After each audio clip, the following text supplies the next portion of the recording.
Just commence your feet to skate. Pick up your arms and make it shake. Baby, if you think you're shy. Bonjour à toutes et à tous, merci de nous avoir rejoints ici sur le plateau de l'Institut européen de journalisme de Paris. Interview politique, aujourd'hui nous recevons Arash Dehrambarch, invité donc, politique. Il est élu conseiller municipal à la mairie de Courbevoie dans les Hauts-de-Seine. À seulement 34 ans, il s'est fait connaître au niveau national par une pétition qui a commencé le 19 janvier 2015 pour la lutte contre le gaspillage alimentaire. Arash Dehrambarch, bonjour. Bonjour. Merci d'avoir accepté notre invitation. Merci à vous. Alors vous vous êtes fait connaître par cette pétition, mais ça a commencé en décembre. Il y a eu, on peut dire, une polémique qui s'est déroulée derrière un supermarché où vous avez récolté du gâchis alimentaire pour le redonner. Ce que j'ai fait là, c'est d'abord une...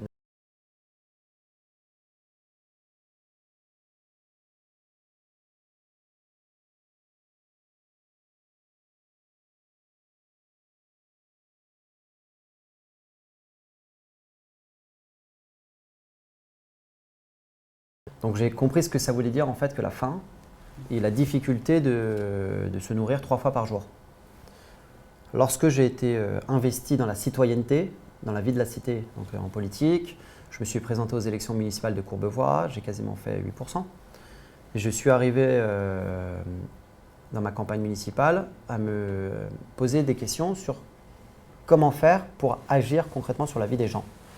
Et les Courbevoisiens, les habitants de ma ville m'ont dit Arash Dehrambarch, ne faites pas de baratin et de blabla, agissez concrètement. L'une des mes premières décisions concrètes était de faire un partenariat avec une enseigne de supermarché dans la ville. De quoi s'agit-il exactement?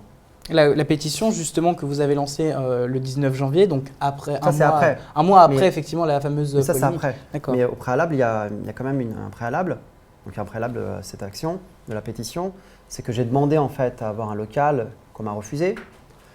Donc je ne pouvais pas être conforme à la réglementation sur la chaîne du froid, qui est drastique en France. Donc je n'avais pas cette logistique, je n'avais pas cette infrastructure. Donc j'ai demandé en fait à Carrefour Market Charas de Courbevoie de me céder ces invendus. Je rappelle, le gâchis alimentaire dans chaque supermarché au minimum est entre 20 à 40 kilos. Carrefour Market Courbevoie m'a donné son accord. On a fait la distribution le lundi, le mercredi et le vendredi de chaque soir, de décembre et de janvier. Et j'ai lancé mon appel sur les réseaux sociaux, dans ma tribune de Courbevoie Magazine. Et donc, on a eu énormément de bénévoles qui sont venus nous aider. On a créé une forme de solidarité moderne du 21e siècle. Mais pensez-vous que si, par exemple, ça avait été une personne lambda qui avait fait cette action, ça ne serait pas déroulé exactement comme ça s'est passé? Est-ce que le fait que vous soyez conseiller municipal a pu jouer en votre faveur? Évidemment, bien sûr, parce que j'ai joué de mon influence pour obtenir cet accord. Moi, pourquoi j'ai demandé à ce qu'on obtienne un projet de loi via la pétition qu'on a lancée avec Mathieu Kassovitz sur change.org? C'est parce que je veux justement que chaque Français, chaque citoyen de la République française puisse se saisir de la fraternité. En obtenant cet accord, j'ai essayé de réfléchir pour savoir comment on pouvait généraliser ça en France. Puisque je contournais la chaîne du froid, mais ce n'était pas interdit. Donc si vous distribuez automatiquement le soir même, il n'y a pas de problème.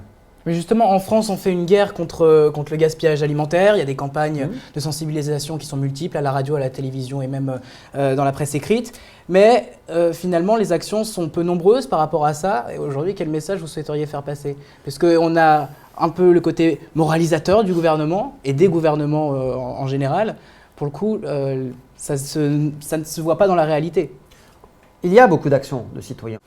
Moi, qu'est-ce que j'ai proposé? J'ai dit voilà, il faut que chaque supermarché ait l'obligation de céder ses invendus le soir à n'importe quelle association de son choix. Il faut savoir une chose également, c'est que moi, je ne demandais pas de fiche de paye. Lorsque des personnes, des démunis de la classe moyenne venaient, je sais qu'il y a des associations comme les Restos du Cœur qui demandent des fiches de paye. Parfois, vous savez, on est trop riche pour être pauvre. Oui, parce qu'aujourd'hui, il y a une grille très très stricte pour pouvoir justement bénéficier des aliments. Et moi, je me fie à l'intelligence humaine.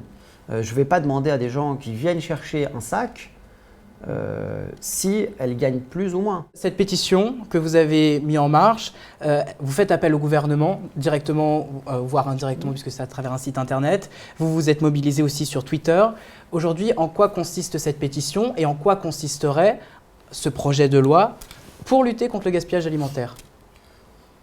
Alors, le 28 janvier dernier, on a été auditionné par Jean-Pierre Decolle, donc le rapporteur de la loi, et avec Alexis Bachelet à l'Assemblée nationale. Ce projet de loi, il va être voté. Est-ce que ça va s'appliquer dans la réalité ou est-ce que ça va être encore, j'ai envie de dire, du pipeau politique? Alors, c'est une bonne Ce qui est question. la crainte aujourd'hui Non, c'est une bonne de question. beaucoup de personnes, parce qu'il y a beaucoup de campagnes, on promet monts et merveilles aux personnes en disant « ne vous inquiétez pas, vous aurez de la nourriture ». Le texte est voté et après, il ne se passe plus rien dans la réalité. Sur un premier point, concernant l'application de cette loi, ceux qui peuvent éventuellement la critiquer peuvent reprocher au fait qu'il n'y ait pas suffisamment de logistique, parce que vous allez vous retrouver avec Oui, les associations qui ne peuvent pas… une masse de nourriture, on va dire assez énorme. Et justement, les associations le disent, elles ne pourront pas forcément stocker tous les Voilà, aliments. J'y arrive. Donc, premier point sur la logistique. Moi, je réponds que ces distributions doivent se faire en étroite collaboration avec une association agréée. Pourquoi? Parce que si vous avez un surplus de nourriture le soir même, vous les rétrocédez au Resto du Cœur, s'il y a une personne du Resto du Cœur qui est présente, ou des Secours catholiques, ou SAMU Social par exemple. Les Restos du Cœur ont fait une demande, une campagne de publicité pour collecter de la nourriture parce que les Restos du Cœur n'avaient pas suffisamment de nourriture. Donc, ces associations agréées n'ont pas suffisamment de nourriture. Il faut dire voilà, aux Français qui veulent participer que dans leur ville, il y aura une collecte, il y aura une distribution. Ils peuvent participer un soir. Alors la participation, parfois, moi en ce qui me concerne, j'ai des gens qui n'ont pas pu venir physiquement, mais ont relayé via les réseaux sociaux, ont relayé via leurs amis. Et c'est comme ça qu'on crée en fait une société moderne de solidarité. C'est lorsqu'il y a une forme de fourmilière moderne qui se met en place dans chacune des villes. Parce que la signification de la fraternité, elle doit être appliquée concrètement. Et chacun a sa juste mesure selon son emploi du temps. Dans votre futur politique, cet engagement-là, qui est votre combat, sera et serait peut-être une arme pour la mairie de Courbevoie, puisque vous l'avez longuement répété. D'abord, ce sujet, c'est un sujet qui appartient aux Français. C'est pas le sujet qui m'appartient. Mais vous êtes la figure, j'ai envie de dire, emblématique Non. depuis ce début d'année pour avoir lancé cette pétition. Non, ça appartient aux Français. Un sujet qui appartient aux Français. Le gâchis alimentaire, ça regarde tous les Français. Comment vous l'avez ressenti justement le fait de pouvoir parler sur toutes les chaînes, puisque aujourd'hui les médias sont une forte influence.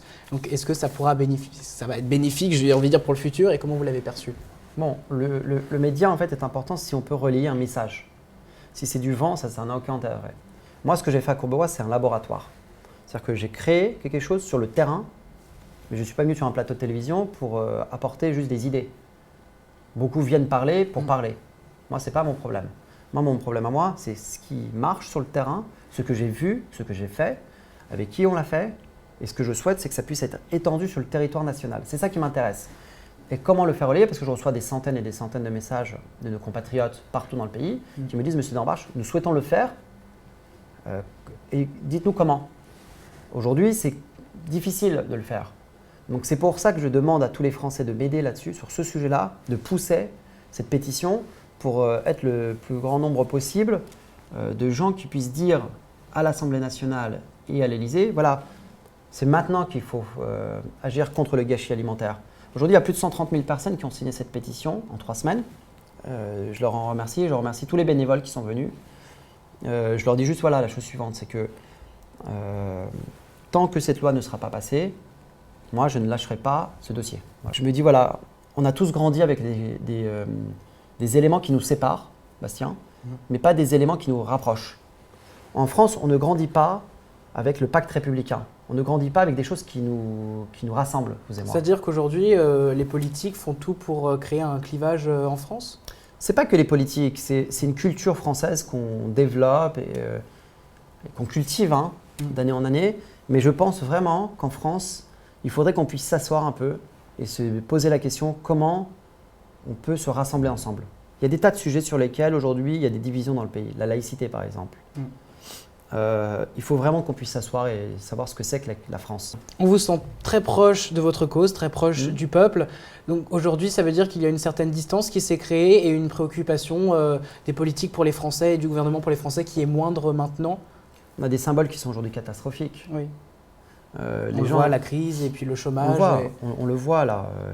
Il y a beaucoup de citoyens, vous regardez l'actualité, gauche-droite, il y a une trahison.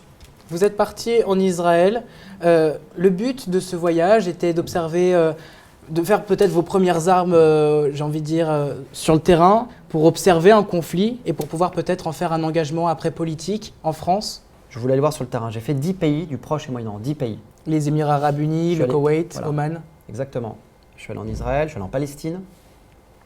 Je voulais voir de mes propres yeux comment ça se passait. J'ai vu des gens unanimement qui souhaitent la paix, unanimement. J'ai vu des populations, j'ai vu également des dirigeants politiques de très haut niveau. Et j'ai compris qu'en fait, le prisme français n'est pas le bon. Parce qu'on regarde toujours ici, on a toujours ici un regard arrogant sur les situations de telle ou telle région dans le monde. Ce qui se passe en Israël, ce n'est pas votre problème. Vous êtes français. La France ne reconnaît aucune communauté. Elle ne reconnaît qu'une seule communauté, c'est la communauté française, la communauté républicaine. Il n'y a pas d'un côté les juifs et de l'autre côté les musulmans. Je comprends qu'une partie de la communauté musulmane dans notre pays ait pu s'émouvoir de ce qui se passe en Palestine, mais c'est parce qu'on n'a pas un projet suffisamment fort en France que les communautés aujourd'hui se détachent. J'ai vu par exemple qu'il y a un parti musulman qui est en train de se créer pour les prochaines élections départementales. On n'est pas dans la bonne direction. Le communautarisme est en train de tuer notre pays. Mais moi, j'y suis allé en tant qu'élu pour aller voir ce qui se passait à l'étranger. Mais systématiquement, je disais également, chacun peut avoir son avis sur Israël, chacun peut avoir son avis sur la Palestine, mais en France, on ne casse pas. Alors ça, bien évidemment, c'est plus difficile. Mais quelle satisfaction d'ailleurs lorsque vous voyez par exemple une mère de famille remplir son caddie pour ses enfants, pour ce genre de collecte par exemple, ou quelle satisfaction lorsque vous obtenez une place de crèche. Mais c'est quand même dommage d'en arriver à une satisfaction quand, lorsque l'on met, je sais pas, du sopalin par exemple dans son caddie. On arrive quand même à une situation qui est impensable aujourd'hui en France. Moi, je suis pas président de la République, ministre. Non, mais ce que je veux dire par là, bien sûr, mais il y a des personnes qui n'arrivent pas à se nourrir en France. Et on arrive à un stade où il faudrait qu'il y ait un politique qui s'en occupe. Est-ce qu'aujourd'hui, ce sera votre engagement, peut-être futur, quand vous serez dans une lignée politique, par exemple à Courbevoie, notamment vous le disiez à partir de 2020? Moi, je suis candidat aux élections municipales de 2020 à Courbevoie. Avant, je travaille. Avant, je montre mes compétences. Je ne peux pas prétendre arriver devant une élection, devant 90 000 habitants, et leur dire votez pour moi. D'accord, très bien, vous avez fait quoi? Et je leur dis votez pour moi et vous verrez. Non, ça ne se passe pas comme ça. Il ne faut pas prendre les Français pour des idiots. Les gens veulent voir de quoi vous êtes capable et qu'est-ce que vous avez fait et qu'est-ce que vous ferez pour eux. Moi, j'ai besoin de montrer de quoi je suis capable. Ce que je fais là, c'est juste en fait un projet de société. Ce que j'essaie de montrer, c'est que le vivre ensemble, ça a du sens. Et écoutez, merci beaucoup d'avoir répondu à nos questions. Sachez que vous pouvez retrouver toutes ces interviews sur le site de l'Institut européen de journalisme de Paris, sur notre site Facebook officiel ou encore sur notre chaîne YouTube. Merci à vous et à très vite.